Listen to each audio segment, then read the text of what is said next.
सभी को हार्दिक बधाई, सभी को बधाई और स्तुति। मैं शुभकामनाएं दे रहा हूं। प्रभु आपको आशीर्वाद दें और समृद्ध करें। आइए पवित्र बाइबल से लूका 15:17 पढ़ें। जब वो अपने होश में आया तो उसने कहा, मेरे पिता के कितने ही मजदूरों के पास खाने के लिए भोजन है और मैं यहां भूख से मर रहा हूं। मैं अपने पिता के पास वापस जाऊंगा और उससे कहूंगा, पिता, मैंने स्वर्ग और आपके विरुद्ध पाप किया है। मैं अब आपका पुत्र कहलाने के योग्य नहीं रहा। मुझे अपने मजदूरों में से एक बनाइए। इसलिए वो उठकर अपने पिता के पास गया। ये एक प्रसिद्ध कहानी है जिसे यीशु मसीह ने बताया, जो उनके द्वारा दिए गए सबसे महान संदेशों में से एक है। इस दृष्टांत में एक पिता के दो बेटे थे। छोटे बेटे ने विरासत का अपना हिस्सा इकट्ठा किया और चला गया। हम जानते हैं कि युवा लोग अक्सर कैसे सोचते हैं कि वे सब कुछ जानते हैं। उन्हें लगता है कि वे सब कुछ समझते हैं और ये स्वीकार नहीं करते कि वे गलत हो सकते हैं। वे मानते हैं कि वे ज्ञानी हैं, ये सोचकर कि वे रातों रात अमीर बन जाएंगे। ऐसी ही उम्मीदों के साथ इस युवक ने अपनी सारी संपत्ति एक दूर देश में लापरवाही से जीने में बर्बाद कर दी। जैसे ही उसने अपनी संपत्ति बर्बाद की, देश में अकाल पड़ गया। आखिरकार वो खुद को इतनी तंगी में पाया कि वो खाने के लिए भी पैसे नहीं जुटा पा रहा था। उसने उस देश में एक आदमी के अधीन काम किया, जिसने उसे सूअर चराने का काम सौंपा। वो सूअरों द्वारा खाए जाने वाले भूसे से अपना पेट भरना चाहता था, लेकिन किसी ने उसे कुछ नहीं दिया। उस पल उसे होश आया, हमें बुद्धि हासिल करनी चाहिए। बुद्धि और ज्ञान मसीह में छिपे हुए खजाने हैं। लिखा है कि बुद्धि ही जीवन है। लोग अक्सर कहते हैं, बुद्धि हासिल करो, बुद्धिमान बनो। बाइबल हमें बुद्धिमान बनना भी सिखाती है। प्रियो, जब बुद्धि आती है तो हमें इसका मूल्य पता चलता है। अगर हमारे पास बुद्धि नहीं है तो क्या होता है? यीशु द्वारा बताई गई 10 कुंवारियों के दृष्टांत पर गौर करें। 5 बुद्धिमान थी और 5 मूर्ख। मूर्खों के पास दीपक थे, लेकिन उन्होंने उनके लिए तेल नहीं लिया। उनका इरादा अपने दीपक जलाकर दूल्हे से मिलने का था। हम में से बहुत से लोग प्रभु से मिलने की इच्छा भी रखते हैं। हम में से कितने लोग परमेश्वर के राज्य में प्रवेश करने के लिए उत्सुकता से प्रतीक्षा करते हैं? हम में से कितने लोग प्रभु के आने पर उनके सामने खड़े होने के लिए तरसते हैं? जब वे प्रकट होते हैं तो हमें उनके सामने खुले चेहरे, बिना किसी शर्म के वफादार सेवकों की तरह खड़े होना चाहिए। हमारा उद्देश्य सिर्फ भोजन, कपड़े, अपने बच्चों की शादी, स्कूल की फीस, नौकरी या वीजा मांगना नहीं है। हर मसीही के पास एक आशा है, एक धन्य आशा। वो आशा क्या है? जब परमेश्वर दूल्हे के रूप में प्रकट होता है तो हमें उसके सामने खड़े होकर उसके राज्य में प्रवेश करना चाहिए। हमें उसके साथ अनंत काल तक रहना चाहिए। हमारा इरादा अच्छा है, हमारी आशा अच्छी है और हमारी तैयारी अच्छी है। लेकिन क्या हुआ? मूर्ख कुंवारियां पर्याप्त तेल नहीं ले जा सकी। वो तेल पवित्र आत्मा के अभिषेक को दर्शाता है। जब दूल्हा आया तो उनके दीपक बुझ गए। उन्होंने तेल खरीदने की कोशिश की, लेकिन वे समय पर नहीं पा सके। जब तक वे लौटे तब तक दरवाजे बंद हो चुके थे। तो प्रियजनों, आज तेल पवित्र आत्मा के अभिषेक को दर्शाता है। बिना तैयारी के हम प्रवेश नहीं कर पाएंगे। हमें अपने आह्वान और उद्देश्य को पहचानना चाहिए। आज बहुत से लोग इस जागरूकता के बिना जीते हैं। वे बिना कारण जाने भगवान की उपस्थिति में आते हैं और चले जाते हैं। प्रभु के पास आने का हमारा उद्देश्य क्या है? हम यहाँ क्यों हैं? हमारा मिशन क्या है? उचित तैयारी के बिना बहुत से लोग जीवन में बस बहते रहते हैं। बाइबल ये भी कहती है कि मूर्ख मेहनत और संघर्ष करते हैं क्योंकि वे रास्ता नहीं जानते। दूसरे शब्दों में, उनके पास कोई लक्ष्य नहीं होता। मूर्ख के पास कोई दिशा नहीं होती, कोई उद्देश्य नहीं होता, कोई मंजिल नहीं होती। लेकिन वो परिश्रम करता है, फिर भी उसका सारा परिश्रम व्यर्थ है। आज भी कुछ लोग बिना किसी लाभ के परिश्रम करते हैं क्योंकि उनके पास कोई लक्ष्य नहीं है, कोई गंतव्य नहीं है और कोई ज्ञात मार्ग नहीं है। ईश्वर तक पहुंचने का मार्ग क्या है? उनसे मिलने का मार्ग क्या है? हम किस तरह से ऐसे रह सकते हैं जिससे वे प्रसन्न हो? हम उनकी दया कैसे प्राप्त कर सकते हैं? उनकी कृपा प्राप्त करने के लिए मुझे क्या करना चाहिए? उनके पास पहुंचने का, उस शहर तक पहुंचने का, उस राज्य तक पहुंचने का मार्ग क्या है? कुछ लोग अज्ञात अवस्था में स्वर्ग के राज्य में प्रवेश करने का मार्ग जाने बिना प्रयास प्रयास और संघर्ष कर रहे हैं, लेकिन उनके प्रयास और संघर्ष व्यर्थ हो सकते हैं। इसलिए इस शानदार समय पर हमें बुद्धिमान बनना चाहिए, ज्ञान प्राप्त करना चाहिए और ईश्वर तक पहुंचना चाहिए। हमने जो अंश पढ़ा उसमें हमने देखा कि जब छोटा बेटा अपने होश में आया तो उसने कहा, मेरे पिता के घर में बहुत से मजदूरों के पास भरपूर भोजन है, मैं यहां भूख से क्यों मरूं? अब मैं उठकर अपने पिता के पास जाऊंगा। यहां हम दो बातें देखते हैं। सबसे पहले, प्रियजनों, उसे विश्वास था कि अगर वो अपने पिता के पास जाएगा तो उसके पिता उसे स्वीकार करेंगे। जब कोई व्यक्ति ज्ञान प्राप्त करता है तो वो कैसे सोचता है? कुछ लोग गलतियां करने के बाद अपराध बोध के साथ जीते हैं। वे चर्च में जाते समय भी मसीह के प्रेम से दूर रहते हैं। फिर भी अंदर ही अंदर वे ईश्वर के निकट जाने में असमर्थ महसूस करते हैं। इसका कारण कुछ ऐसा है जो कभी हुआ है, एक अपराध बोध जो बना रहता है। इस वजह से भले ही वे ईश्वर की उपस्थिति में प्रतीत होते हों, वे उनके पास नहीं पहुंच पाते। वे संदेह में रहते हैं, सोचते हैं, क्या ईश्वर मुझे स्वीकार करेंगे? क्या वे मुझे स्वीकार करेंगे? क्या वे मेरा स्वागत करेंगे? जब हम प्रार्थना करते हैं तो शैतान भी हमारे पास आता है, फुसफुसाता है, तुम प्रार्थना क्यों कर रहे हो? क्या तुम नहीं जानते कि तुमने क्या किया है? तुमने कितने भयानक पाप किए हैं?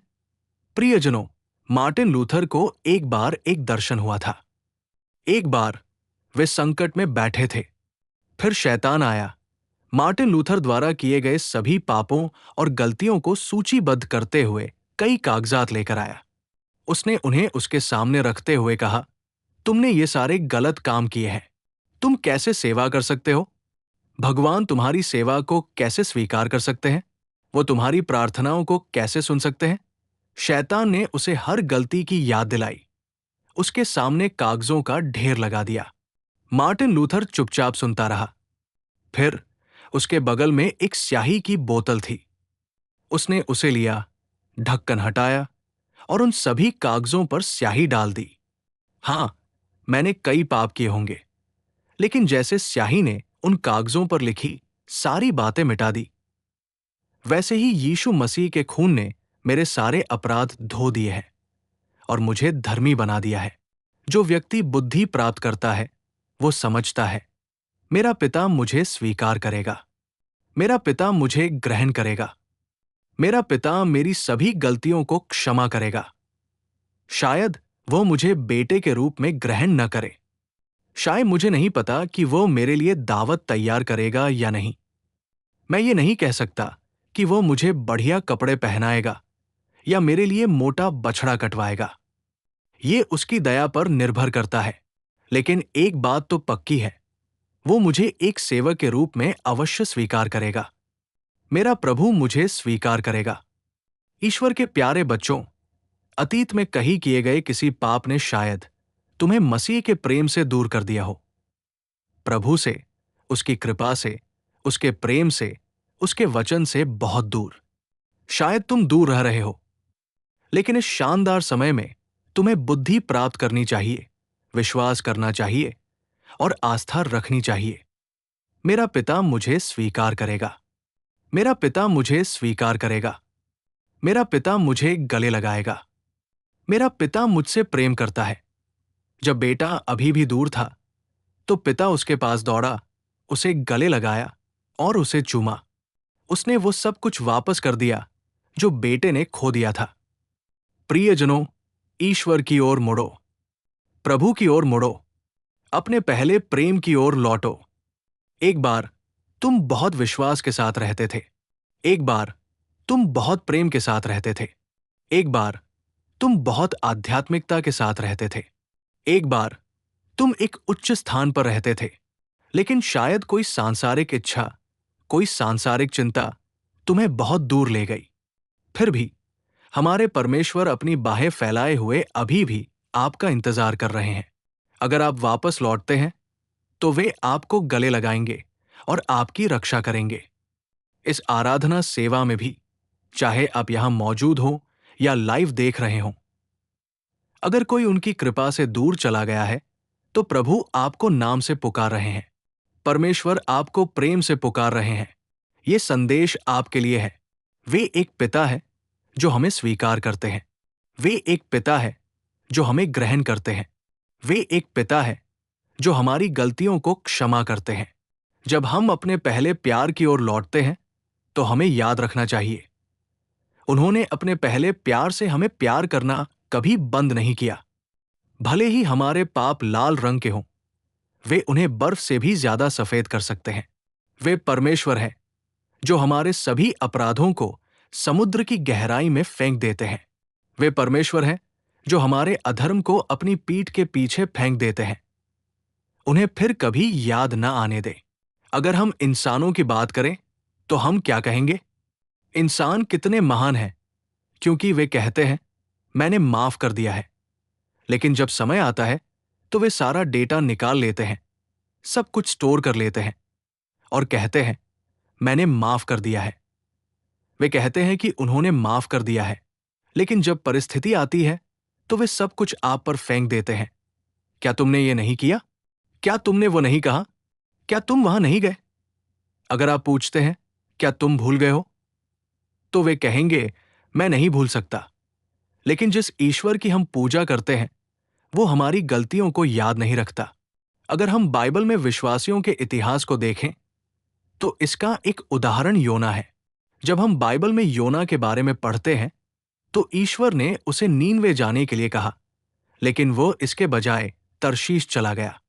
एक तूफान आया और अंततः उसे समुद्र में फेंक दिया गया। फिर जब ईश्वर ने एक मछली को आज्ञा दी तो उसने योना को निगल लिया। उसके प्रार्थना करने के बाद ईश्वर ने उसे वापस किनारे पर ला दिया। जब वो बाहर आया तो ईश्वर ने उसे फिर से उस प्रोजेक्ट को पूरा करने के लिए भेजा जो उसने उसे दिया था। क्या परमेश्वर ने योना से कभी पूछा तुम नीनवे के बजाय तरशीश क्यों गए? मैंने तुम्हें बुलाया तो तुमने आज्ञा क्यों नहीं मानी? क्या मैंने तुम्हें समुद्र में फेंक दिए जाने के लिए कहा था? नहीं, परमेश्वर ने कभी अतीत के बारे में नहीं कहा। वो परमेश्वर है, प्रभु की स्तुति हो। इसलिए यदि आप अपराध बोध के साथ जी रहे हैं, अतीत की घटनाओं में फंसे हुए हैं, उन जंजीरों में फंसे हुए हैं, तो ये याद रखें, प्रभु के चरणों में आए और सब कुछ समर्पित कर दें। विश्वास करें कि वो आपको स्वीकार करेंगे। यही एक बुद्धिमान व्यक्ति करता है। आमीन। दूसरा, उसका विश्वास ये था, मेरे पिता के घर में बहुत से सेवक हैं जिनके पास भरपूर भोजन है। पिता के घर में भरपूर भोजन है। वहां के सेवकों को कभी भी भोजन के लिए कष्ट नहीं उठाना पड़ता। उन्हें ये देखने और प्रतीक्षा करने की जरूरत नहीं है कि उन्हें कब भोजन दिया जाएगा। उस घर में काम करने वालों को हमेशा भरपूर भोजन दिया जाता है। आपको अपना मुंह खोलकर आशीर्वाद मांगने की जरूरत नहीं है। आपके लिए तैयार किया गया आशीर्वाद पहले से ही तैयार है। हमें परमेश्वर के सामने भिखारियों की तरह भीख मांगने की जरूरत नहीं है। भगवान के मंदिर में प्रचुर मात्रा में भोजन है। यहां हम इसे अधिकार के साथ प्राप्त करते हैं। मंदिर के द्वार पर एक लंगड़ा आदमी था। वो बाहर क्या कर रहा था? क्या वो व्यापार कर रहा था? नहीं, वो लोगों को देख रहा था और हाथ फैलाकर भीख मांग रहा था। लेकिन जब हम भगवान के घर में प्रवेश करते हैं तो हम क्या करते हैं? वो बाहर भीख मांग रहा था, लेकिन अंदर हम भगवान से मांगते हैं। बाहर वो लोगों से भीख मांगता था, लेकिन अंदर हम भगवान से भीख मांगते हैं। बाहर वो कहता है, हे उदार महोदय, कृपया मेरी मदद करें। उसे कुछ सिक्के पाने के लिए बहुत से शब्द कहने पड़े। एक बार जब हम गाड़ी चला रहे थे, एक ट्रैफिक सिग्नल पर एक भिखारी आया और बोला, हे उदार महोदय, मुझे भीख दो। वो मेरे दिल को कैसे जानता है? वो नहीं जानता, लेकिन वो फिर भी कहता है, हे उदार महोदय, कृपया मुझे भीख दो। प्रियजन, जब हम मंदिर के बाहर होते हैं तो हमें लोगों से हाथ फैलाकर भीख मांगनी पड़ती है, लेकिन जब हम परमेश्वर के घर में प्रवेश करते हैं तो हमें कुछ पाने के लिए विनती या भीख नहीं मांगनी पड़ती। हम इसे अधिकार के साथ प्राप्त करते हैं, क्योंकि परमेश्वर के घर में प्रचुर मात्रा में भोजन है। मांगो और ये तुम्हें दिया जाएगा, खटखटाओ और दरवाजा खोला जाएगा, खोजो और तुम पाओगे। हमारे पास अधिकार है, हमारे पास अधिकार है। हम अधिकार के साथ परमेश्वर की उपस्थिति में प्रार्थना करते हैं। ये बच्चों की रोटी है। अगर हम छोटे पिल्लों की तरह होते तो हमें मेज से टुकड़े गिरने का इंतजार करना पड़ता, लेकिन हम बच्चे हैं, हम वारिस हैं। ये बच्चों की रोटी है। हमारे लिए तैयार भोजन पहले से ही तैयार है। पिता के घर को देखो, नौकरों के लिए भी भरपूर भोजन है। अगर भोजन उपलब्ध है तो मैं यहां भूख से क्यों मरूं? परमेश्वर के बच्चों, एक बुद्धिमान व्यक्ति ऐसा सोचता है। संदेह मत करो कि परमेश्वर तुम्हें देगा या नहीं। विश्वास करो, विश्वास रखो। उसने अपने प्रेम करने वालों के लिए जो आशीर्वाद तैयार किए हैं, वे आंखों ने जो देखा है, कानों ने सुना है या दिलों ने जो कल्पना की है, उससे परे हैं। उसने हमारे लिए अपना बेटा दे दिया। उसने अपने डरवयों के लिए कितनी बड़ी आशीषें रखी है। जब हम दूसरों को देते हैं तो हम कैसे देते हैं? हम पहले देखते हैं कि हमारे पास पर्याप्त है या नहीं, फिर हम अपनी जरूरत के हिसाब से रखते हैं और उसके बाद हम दूसरों को देते हैं। क्या ये सही नहीं है? अगर हम 6 लोग हैं तो हम अपने 6 लोगों के लिए जितना पर्याप्त है उतना लेते हैं और फिर हम बाकी को गरीबों में बांट देते हैं। क्या हम अपनी थाली से खाना लेकर किसी और को दे सकते हैं? कुछ लोग कहते हैं, अगर पेट से लिया जाए तो कौन खाएगा? वे इसे सहजता से कहते हैं, लेकिन जरा सोचिए, अगर कोई सच में अपने पेट से देता है तो हम कैसे खा सकते हैं? मुझे बताइए, अगर कोई अपने पेट से दे तो क्या आप खाएंगे? अगर हमारे पास पर्याप्त नहीं है, अगर हम संतुष्ट नहीं हैं, तभी हम दूसरों की जरूरतों के बारे में सोचते हैं। लेकिन हमारे प्रभु यीशु मसीह ने हमारे लिए अपना प्रिय पुत्र दे दिया। आमीन। जिस परमेश्वर ने हमारे लिए अपना पुत्र दे दिया, क्या वो हमें सब कुछ नहीं देगा? हमें ये ज्ञान प्राप्त करना चाहिए। ये ज्ञान चीजों को जमा करने या धन संचय करने के बारे में नहीं है। हमारे पास जो बुद्धि होनी चाहिए वो ये है, जब मैं अपने प्रभु के पास जाऊंगा तो वो मुझे स्वीकार करेगा, वो मुझे ग्रहण करेगा, वो मुझे त्यागेगा या त्यागेगा नहीं। ये हमारा विश्वास है। दूसरा, प्रियजनों, मेरे पिता के घर में बहुत से भवन हैं। ईश्वर में कोई संदेह नहीं है, कोई झिझक नहीं है, कोई अनिश्चितता नहीं है। ईश्वर आपको बिल्कुल वही प्रदान करेगा जिसकी आपको आवश्यकता है। प्रभु हमारे जीवन में अनगिनत चमत्कार करेंगे। प्रभु हमें असीम आशीर्वाद से आशीर्वाद देंगे और हमें भरपूर अभिषेक से भर देंगे। जब बुद्धि आती है तो हम 2 बातें समझते हैं। 1, मेरे पिता मुझे स्वीकार करते हैं, मैं इस पर विश्वास करता हूं। 2, मेरे पिता के घर में बहुत से कमरे हैं, केवल कुछ के लिए नहीं बल्कि उनके सभी बच्चों के लिए। घर में एक बड़ा बेटा था, वो हमेशा वहां रहता था, लेकिन उसने कहा, मैं इतने सालों से आपकी सेवा कर रहा हूं, फिर भी आपने मुझे अपने दोस्तों के साथ जश्न मनाने के लिए एक बकरी का बच्चा भी नहीं दिया। वो एक गुलाम की तरह रह रहा था। पिता ने उत्तर दिया, तुम ऐसा क्यों कहते हो? तुम हमेशा मेरे साथ हो और जो कुछ मेरे पास है वो तुम्हारा है। आज बहुत से लोग इस सत्य को समझते हैं, पिता के पास जो कुछ भी है वो पहले से ही हमारा है। स्वर्ग की बहुतायत हमारी है, स्वर्ग की समृद्धि हमारी है। पिता ने जो कुछ भी तैयार किया है वो हमारे लिए है। बड़े बेटे को देखो, वो अपने पिता की गुलाम की तरह सेवा कर रहा था। उसे लगता था कि अगर पिता देगा तो ही उसे कुछ मिलेगा। लेकिन संदेह और हिचकिचाहट क्यों पैदा होती है? ऐसा इसलिए है क्योंकि हम बच्चों की तरह नहीं, गुलामों की तरह सोचते हैं। उसने पूछा, क्या तुमने मुझे कभी बकरी का बच्चा दिया है? क्या तुमने मुझे कभी अपने दोस्तों के साथ जश्न मनाने के लिए मेमना दिया है? वो एक गुलाम की तरह सेवा कर रहा था। लेकिन प्यारे, हमें समझना चाहिए, हमारे पिता का घर बहुतायत से भरा है। भीख मांगने की कोई जरूरत नहीं है। प्रभु ने हमारे लिए सब कुछ तैयार किया है। आपको जो कुछ भी चाहिए, भगवान अपने धन से देते हैं। हमारा एकमात्र कार्य इसे प्राप्त करना है। क्या आपको स्वास्थ्य की आवश्यकता है? भगवान को बताएं कि आपको कितनी आवश्यकता है। क्या आपको धन की आवश्यकता है? प्रभु से पूछो, तुम्हें कितना चाहिए?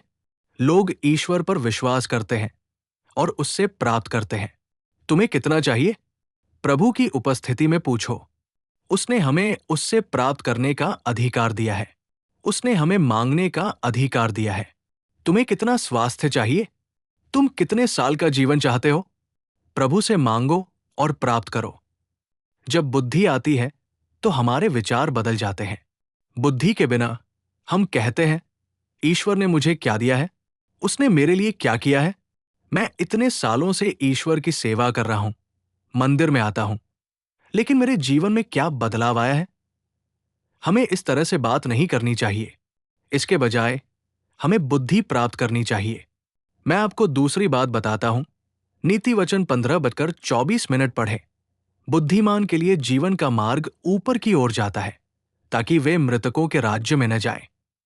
सबसे पहले एक बुद्धिमान व्यक्ति का अनुभव यह है: 1. वो नरक से बचता है। 2. वो स्वर्ग की ओर जीवन के मार्ग पर चलता है। तुम में से कौन स्वर्ग जाना चाहता है?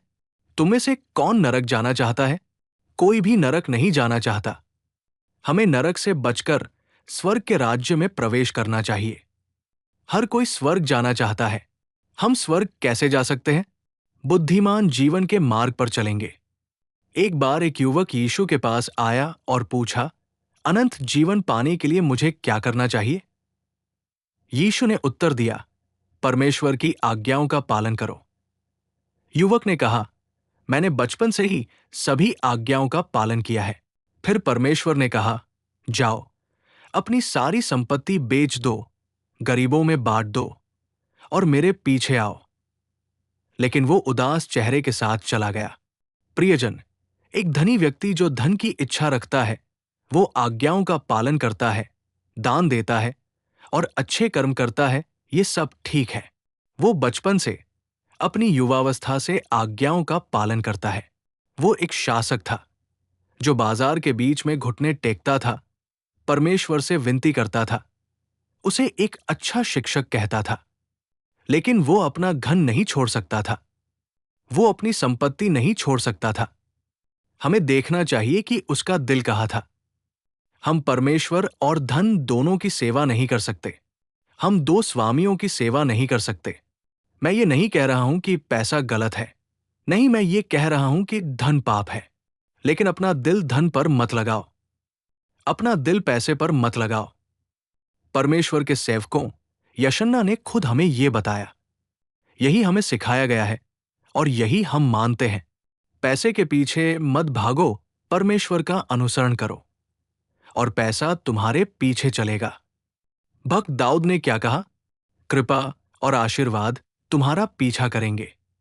कृपा और आशीर्वाद हमारा पीछा करना चाहिए। हमें आशीर्वाद या धन के पीछे नहीं भागना चाहिए।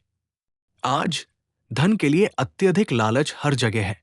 जब तक धन शामिल नहीं होता, तब तक सब कुछ ठीक लगता है।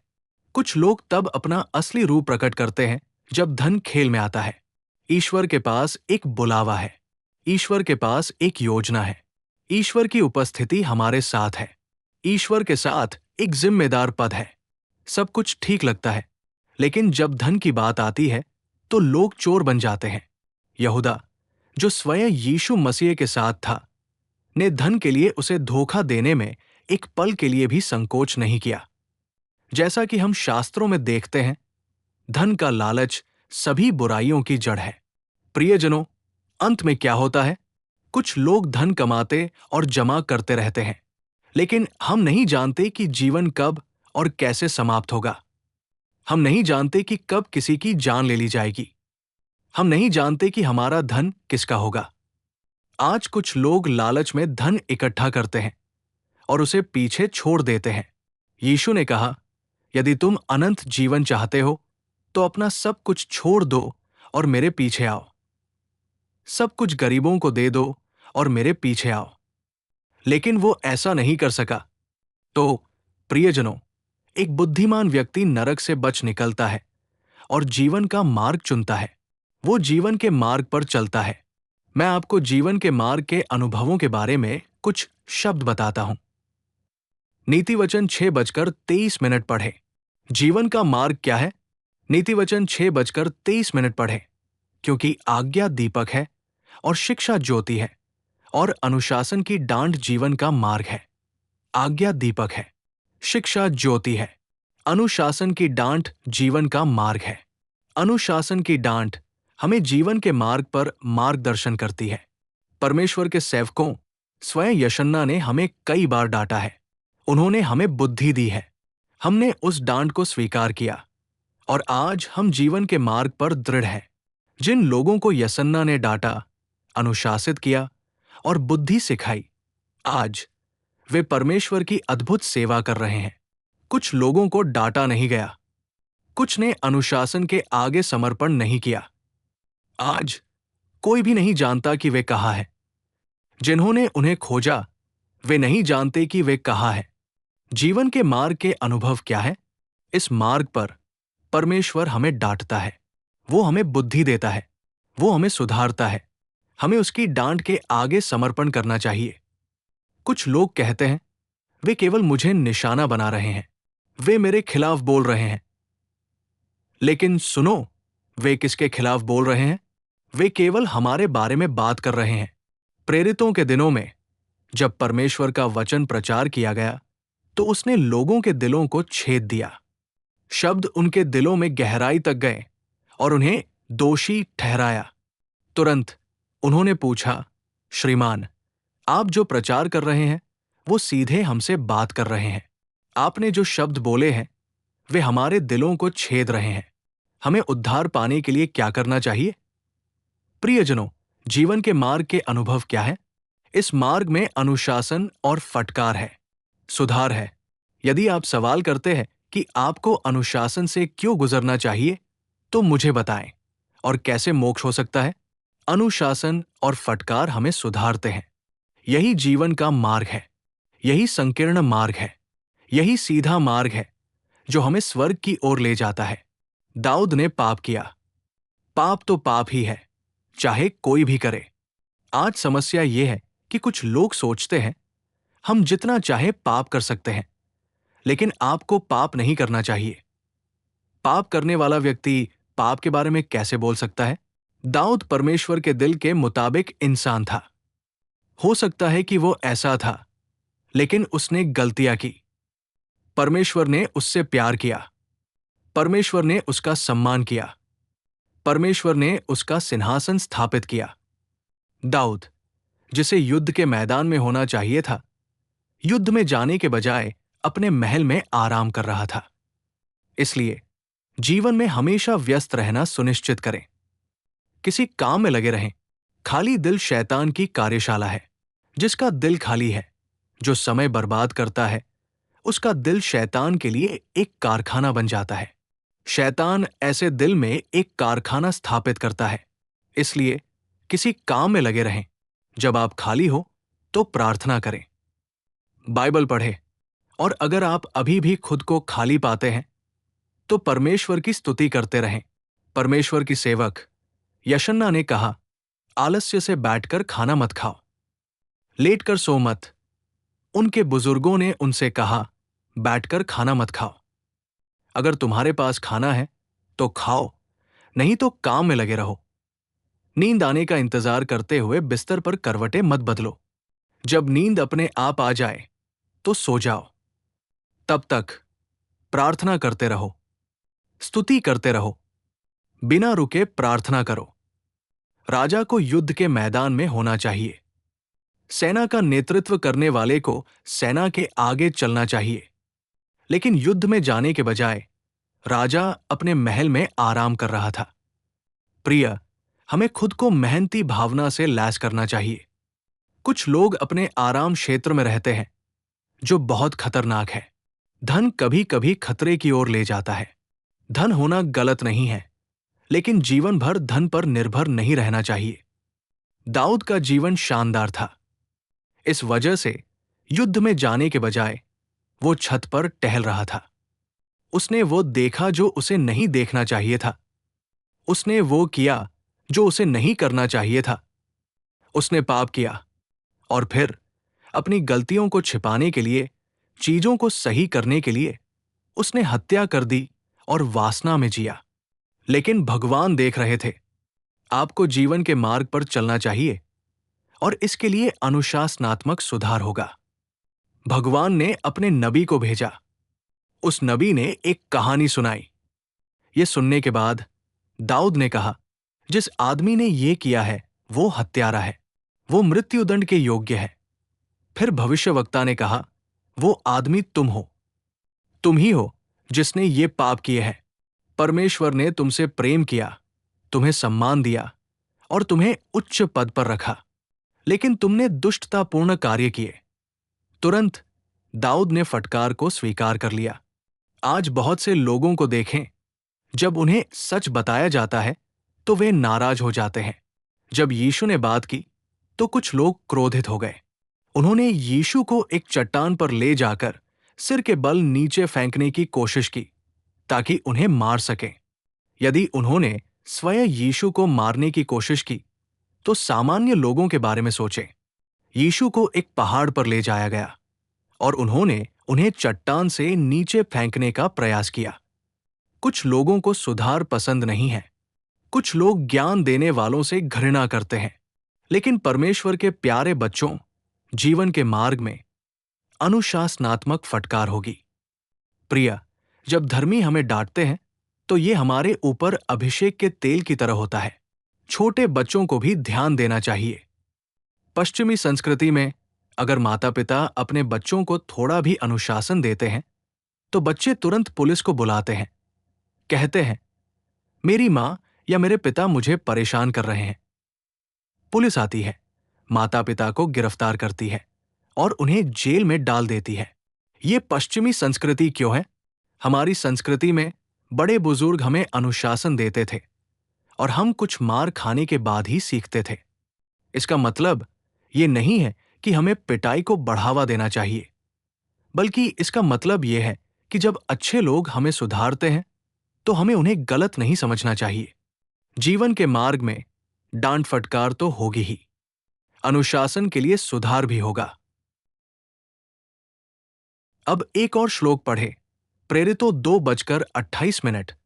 तूने मुझे जीवन के मार्ग बताए हैं, तू मुझे अपनी उपस्थिति में आनंद से भर देगा।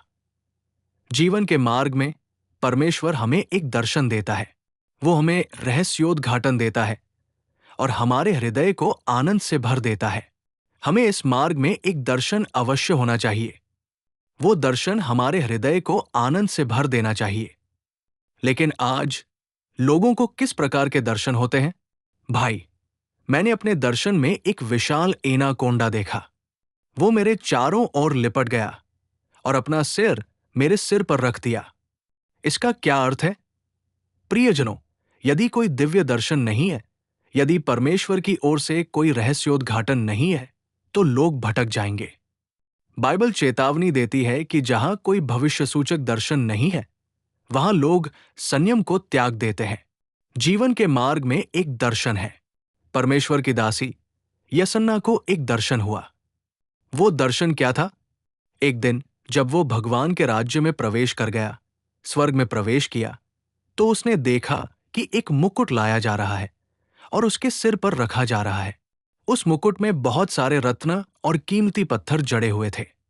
जब उसने भगवान से इन रत्नों का अर्थ पूछा, तो भगवान ने कहा, ये वे आत्माएं हैं जिन्हें तुमने पृथ्वी पर जीता है। मैंने उन्हें इस मुकुट से सजाया है।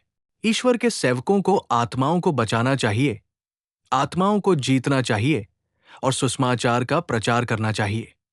अगर मैं सुसमाचार का प्रचार करता हूं तो मुझे कष्ट सहना पड़ सकता है, लेकिन मैं दिन रात मेहनत करूंगा आखिरी समय तक। ईश्वर के सेवक येसन्ना ने अपने अंतिम क्षणों में ये शब्द कहे, अगर ईश्वर मुझे एक बार फिर से उठा ले। तब तक वो पहले से ही बीमार था। वो ऐसी स्थिति में था जहां वो उठ नहीं सकता था, बैठ नहीं सकता था और मृत्यु के करीब था। फिर भी ऐसी स्थिति में भी उसने अपनी मुट्ठी बांधी और कहा, अगर ईश्वर मुझे एक बार फिर से उठा ले, अगर वो मुझे एक बार फिर से उठा ले, तो मैं राष्ट्र को ईश्वर के लिए जीत लूंगा।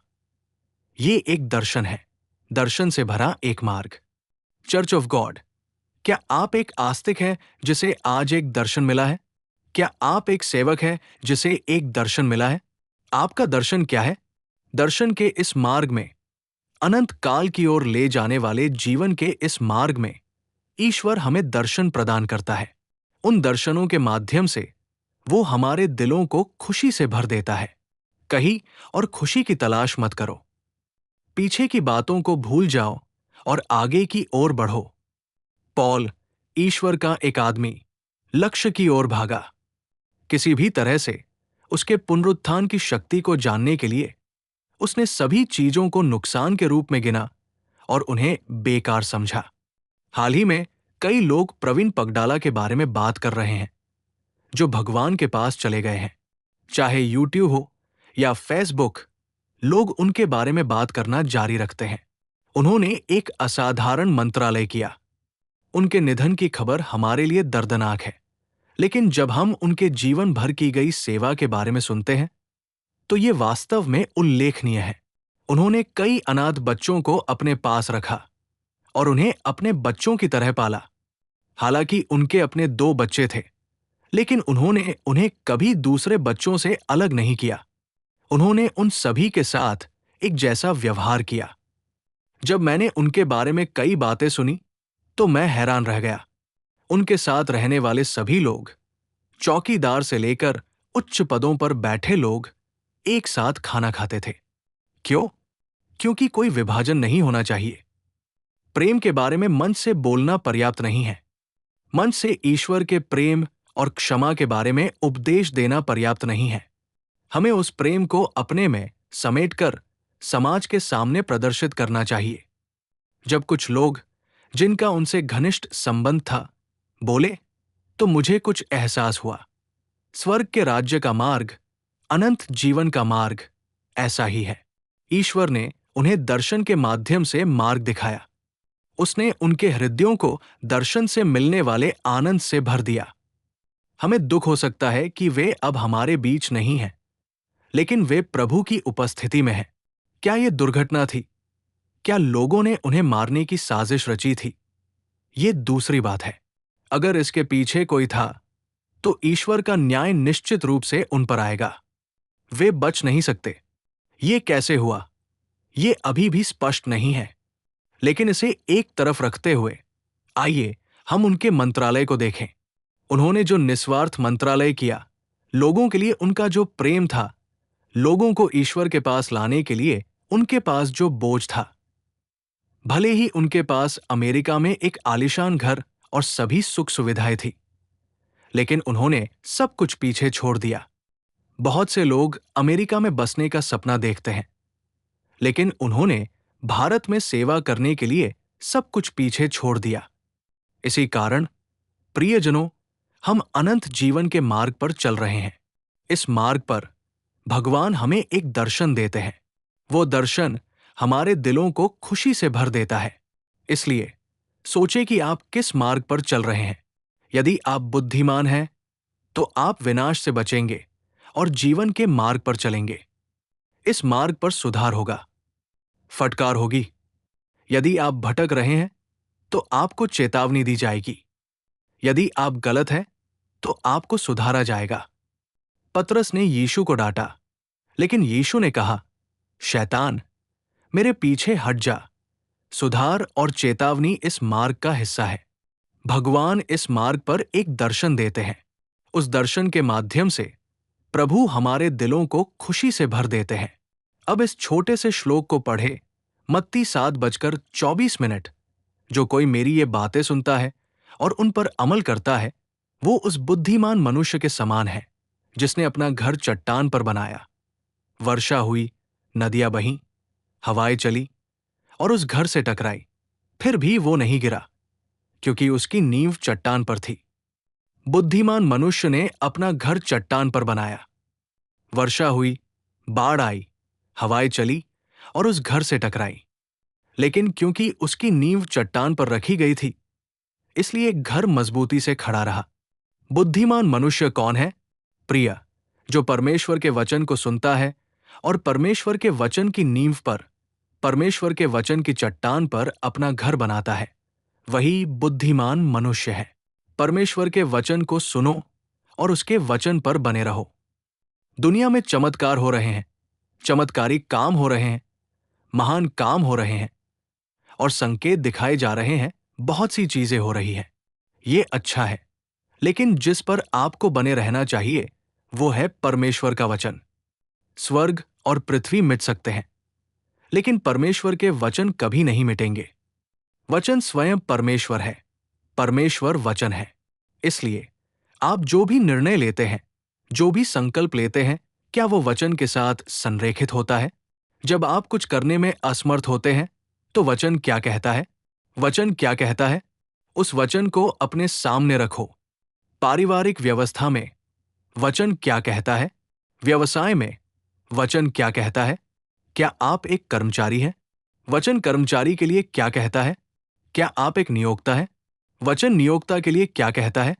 क्या आप परमेश्वर के सेवक हैं? वचन परमेश्वर के सेवक के लिए क्या कहता है? क्या आप एक धनी व्यक्ति हैं? वचन धनवानों के लिए क्या कहता है? क्या आप एक आस्तिक हैं? वचन एक आस्तिक को क्या प्रकट करता है? क्या आप एक माँ हैं? परमेश्वर का वचन एक माँ को क्या सिखाता है? क्या आप एक पिता हैं? परमेश्वर का वचन एक पिता को क्या सिखाता है? क्या आप एक शासक हैं? परमेश्वर का वचन एक शासक को क्या सिखाता है? जो लोग वचन की नींव पर बने हैं, जब बारिश आती है, जब बाढ़ आती है, जब हवाएं चलती हैं, वे अडिग रहते हैं और हमेशा के लिए दृढ़ रहते हैं। यारोबाम ने बेतेल में एक वेदी बनाई। लोग पूजा के लिए यरूशलेम जा रहे थे। उन्हें त्योहारों और पूजा के लिए यरूशलेम जाना था। उन्हें विचलित करने के लिए, ताकि वे वहां न जाएं, उसने बेतेल में एक वेदी बनाई। उसने वेदी बनाई और कहा, वहां इतनी दूर क्यों जाना? यहां एक वेदी है, आइए हम यहां पूजा करें, आइए हम यहां त्योहार मनाएं। यहूदा से एक नबी आया। इस नबी ने आकर यारोबाम को डांटा। तुरंत यारोबाम क्रोधित हो गया और उसे मारने के लिए अपना हाथ बढ़ाया, लेकिन उसका हाथ उसी क्षण सूख गया। वो नबी इतना शक्तिशाली था। बाद में जब यारोबाम ने विनती की और नबी ने फिर से प्रार्थना की, तो उसका हाथ ठीक हो गया। तब यारोबाम ने कहा, नबी, यहूदा के नबी, जाने से पहले हमारे साथ खाओ और पियो। लेकिन नबी ने उत्तर दिया, भगवान ने मुझे एक आदेश दिया। उसने मुझे आने, काम करने और जाने के लिए कहा। उसने मुझे विशेष रूप से यहां खाने या पीने के लिए नहीं कहा। इसलिए वो चला गया। लेकिन रास्ते में एक बूढ़ा नबी उसके पास आया। बूढ़े नबी ने कहा, अभी अभी मुझे भगवान से एक संदेश मिला है। उसने मुझसे कहा कि तुम्हें मेरे घर आना चाहिए और खाना चाहिए। युवा नबी, एक शक्तिशाली नबी, भगवान द्वारा बुलाया गया एक आदमी, भगवान द्वारा नियुक्त एक आदमी, जब उसने बात की तो शानदार काम हुए। जब उसने डांटा तो वेदी टूट गई। जब उसने आज्ञा दी तो राजा का हाथ सूख गया। जब उसने प्रार्थना की तो राजा का हाथ ठीक हो गया। इतना महान नबी। लेकिन जब बूढ़े नबी ने उसे रास्ते में देखा और कहा, ईश्वर ने मुझसे बात की, तो वो समझ नहीं पाया कि ये वास्तव में ईश्वर की आवाज थी या नहीं। वो बूढ़े नबी के साथ गया, खाया पिया। जब वो चला गया तो एक शेर आया और उसे फाड़ डाला। तो प्यारे लोगों, ईश्वर का वचन। दुनिया में कई तरह की शिक्षाएं सुनी जाती है। हर वस्तु के साथ एक निर्देश पुस्तिका आती है। मान लीजिए आपके पास एक कार है। जब आप एक कार खरीदते हैं तो आपको उसके बारे में सभी विवरणों के साथ एक मैनुअल दिया जाता है। आपको गाड़ी चलाने से पहले मैनुअल पढ़ना चाहिए। अगर आप ग्राइंडर खरीदते हैं तो उसके साथ एक किताब दी जाती है। आपको इसे इस्तेमाल करने से पहले इसे ठीक करने का तरीका पढ़ना होगा। अगर हम इसे अपनी मर्जी से इस्तेमाल करते हैं तो दुर्घटना होने का खतरा रहता है। बाइबल हमें दी गई है। इसमें मानव जाति के अस्तित्व और शानदार यात्रा के लिए अनमोल वचन है। बाइबल पढ़े। आपके जीवन में कई पुराने नबी आएंगे। वे कहानियां गढ़ेंगे, ऐसी चीजें जो मौजूद नहीं है जैसे कि वे हैं, और ऐसी चीजें जो मौजूद है जैसे कि वे नहीं हैं। वे ईश्वरीय शिक्षा के रूप में मानव निर्मित मिथकों को सिखाएंगे। मिथकों की ओर मत मुड़ो। अंतिम दिनों में बहुत सी झूठी शिक्षाएं उठेंगी, ऐसी शिक्षाएं जो लोगों को पसंद आएंगी। बहुत से लोग कमजोर शिक्षाओं का प्रचार करेंगे। परमेश्वर के शुद्ध और उत्तम वचन को थामे रहो। वचन में दृढ़ रहो। वचन में दृढ़ रहना चाहिए। बहुत से परिवर्तन और संशोधन हो सकते हैं, लेकिन बाइबल कभी नहीं बदलती। जो कोई भी अपने जीवन में इस तरह दृढ़ रहता है, चाहे बारिश आए, बाढ़ आए और हवाएं घर पर वार करें, वो दृढ़ रहेगा। बुद्धिमान व्यक्ति कौन है? वो नहीं जो पैसा कमाता है, बल्कि वो जो वचन के अनुसार जीवन जीता है। हमारे पास धन नहीं हो सकता, हमारे पास लाखों नहीं हो सकते, हमारे पास करोड़ों नहीं हो सकते, लेकिन अगर आप परमेश्वर के वचन में दृढ़ रहते हैं तो आपसे अधिक धनवान कोई नहीं है, आपसे अधिक बुद्धिमान कोई नहीं है, कोई और नहीं है। एक बुद्धिमान व्यक्ति वचन के अनुसार जीवन जीता है। एक बुद्धिमान व्यक्ति अनंत जीवन के मार्ग पर चलता है। जब सुधार और चेतावनियां होती हैं, तब भी वो उन्हें स्वीकार करता है और आगे बढ़ता है। उसके पास एक दर्शन होता है और उस दर्शन में वो आनंदित होता है। प्रिय प्रियजनों, ज्ञान प्राप्त करने के बाद एक बुद्धिमान व्यक्ति कैसे सोचता है? वो सोचता है, क्या परमेश्वर मुझे स्वीकार करेगा? प्रभु निश्चित रूप से आपको स्वीकार करेंगे। आपको जो भी चाहिए, पिता का घर हर चीज के साथ तैयार है, ठीक वैसे ही जैसे सुपरमार्केट में सब कुछ होता है। यसना कहा करती थी कि जब वे सिंगापुर गए तो उन्होंने एक मॉल का दौरा किया। उन दिनों मॉल हमारे लिए बहुत आम नहीं थे। बहुत समय पहले सेवकाई के शुरुआती दिनों में लोग हमसे कहा करते थे, सिंगापुर में एक शॉपिंग मॉल है और आप उस शॉपिंग मॉल में सब कुछ पा सकते हैं। वे कहते थे, अगर आप जो सामान ढूंढ रहे हैं वो इस मॉल में उपलब्ध नहीं है तो हम आपको बदले में 10,000 देंगे। आप कुछ भी मांग सकते हैं, उसे परख सकते हैं और देख सकते हैं। अगर शॉपिंग मॉल चलाने वाला व्यक्ति कह सकता है, आपको जो कुछ भी चाहिए वो यहां उपलब्ध है, तो सर्वशक्तिमान परमेश्वर, जिसने आकाश और पृथ्वी को बनाया है, वो और कितना प्रदान कर सकता है? क्या उसके लिए कुछ भी असंभव है? पिता के घर में आपके लिए सब कुछ तैयार है। भगवान इन शब्दों को हमारे दिलों में स्थापित करें और हमें आशीर्वाद दे। आइए प्रार्थना करें। एक छोटी सी प्रार्थना के लिए अपनी आंखें बंद करें। हे प्रभु, जिस प्रकार छोटे बेटे ने बुद्धि प्राप्त की, उसी प्रकार है प्रभु, बुद्धि, ज्ञान और सभी धन आप में छिपे हैं।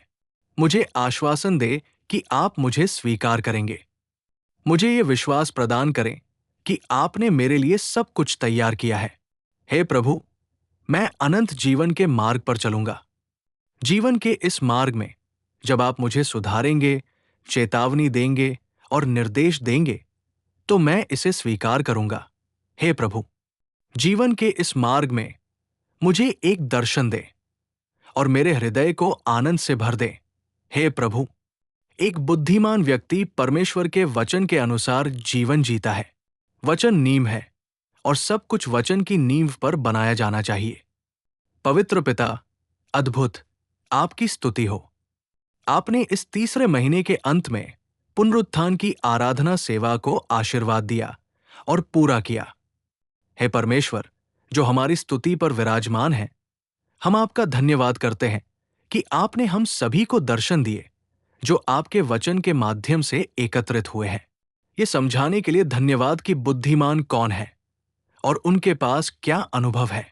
खोए हुए बेटे ने अपने पापों के लिए पश्चाताप किया और विश्वास किया। मेरे पिता मुझे स्वीकार करेंगे। मेरे पिता के घर में बहुत अधिक समृद्धि है। ये विश्वास करते हुए कि उसके पिता उसे स्वीकार करेंगे, वो अपने पिता के घर लौट आया। हे प्रभु, हम सभी को वो अनुभव प्राप्त करने में सहायता करें जो बुद्धिमान लोगों को होता है। पतित अवस्था में रहने के बजाय हमें इस विश्वास के साथ अपने पिता के पास लौटने में सहायता करें कि वे हमें स्वीकार करेंगे। आपके घर में भरपूर आशीर्वाद है और आपके घर में किसी चीज की कमी नहीं है। हे प्रभु, हम सभी प्रार्थना करते हैं कि हम इन आशीर्वादों का अनुभव कर सकें और आपके लिए गवाह बन सकें। आपने घोषणा की है कि बुद्धिमान लोग अनंत जीवन के मार्ग पर चलते हैं। जीवन के मार्ग में अनुशासनात्मक सुधार होंगे, दिव्य रहस्योद्घाटन होंगे और उस रहस्योद्घाटन में आनंददायक अनुभव होंगे। तो हमें भी विनाश की गहराइयों से बचने और जीवन के मार्ग पर चलने में सहायता करें। उस मार्ग पर हमारा मार्गदर्शन करें और हमें अपनी कृपा दिखाएं। हम केवल सांसारिक प्राणी नहीं हैं, बल्कि आध्यात्मिक प्राणी हैं। इसलिए हम उस मार्ग को चुनते हैं और बुद्धिमानी से चलने के लिए आपकी सहायता के लिए प्रार्थना करते हैं। आपने कहा है कि बुद्धिमान आपके वचनों को सुनते हैं और उसके अनुसार चलते हैं। आपने घोषणा की है कि जो लोग आपके वचनों के अनुसार चलते हैं, वे तूफान, बाढ़ और हवाओं के आने पर भी दृढ़ रहेंगे। आपने हमसे बहुत से वचन कहे हैं। आइए हम केवल सुनने वाले न रहें, बल्कि इन वचनों को स्वीकार करें और उनमें चलें। हम आप में स्थापित हों, मसीह नामक चट्टान पर खड़े हों, ताकि तूफानों, भारी बारिश, परीक्षणों, परेशानियों और कष्टों में हम गिरे नहीं, बल्कि आपके लिए गवाह के रूप में खड़े हों। इस समय आपके मंदिर में हम सभी बुद्धिमान बने, उन चीजों का अनुभव करें जो बुद्धिमान लोग अनुभव करते हैं और आपके राज्य के उत्तराधिकारी बने। इस गर्मी के दौरान जब हम विभिन्न स्थानों की यात्रा करते हैं, तो यात्रा में हमारे साथ रहें। हम जहां भी खड़े हों, हमें अपने हाथों में एक शक्तिशाली उपकरण के रूप में उपयोग करें। हमें पूर्ण स्वास्थ्य प्रदान करें। प्रभु, अपनी उपस्थिति में अपनी भलाई से हमें संतुष्ट करें। आपका आराम, आपकी शांति और आपका विश्राम हम पर हो। हम प्रार्थना करते हैं कि हम आपके द्वारा दिए गए हर दिव्य आशीर्वाद को प्राप्त करें और अंत तक आपके लिए गवाह के रूप में रहें। सारी महिमा, सम्मान और प्रशंसा आपकी है। हम नासरत के यीशु के नाम पर प्रार्थना करते हैं। पिता, आमीन। हमारे पिता परमेश्वर का प्रेम, हमारे प्रभु यीशु मसीह की कृपा और पवित्र आत्मा की संगति हम सभी के साथ, दुनिया के सभी संतों के साथ हमेशा हमेशा के लिए बनी रहे और परमेश्वर हम सभी को बुद्धिमानी से जीने में मदद करे। आमीन।